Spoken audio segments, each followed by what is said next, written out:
enchiladas, winter vegetables, Mediterranean salad, Cajun veggie potato chowder, veggie curry, sweet bean chili, spinach salad, stir fried with rice, twice baked potatoes, almost all gone, Aunt Ess's book, spaghetti squash lasagna, Santa Fe rice and beans, lentil chili to top with peppers and sprouts, black eyed peas, lentil rice casserole, Ethiopian cabbage and carrots, apple hemp seed muffins, and dates with cashew butter and chocolate chips. I was looking up terms and we were going to be plant-based Dallas. So we looked it up online that people lived longer and healthier than everywhere else around them. And there were 5 blue zones in the world.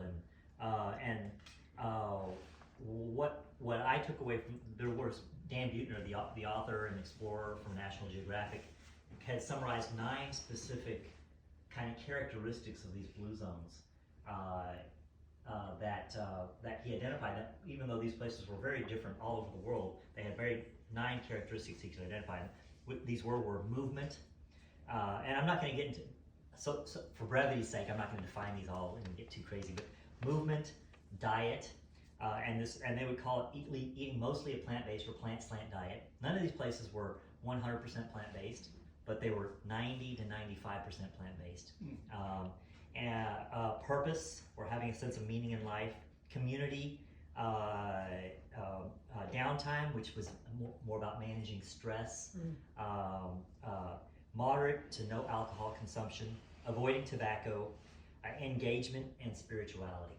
So these were the 9 kind of common things that they identified in all these very different communities throughout the world. And so keep in mind those things I just talked about there, because this will mean more as we go further.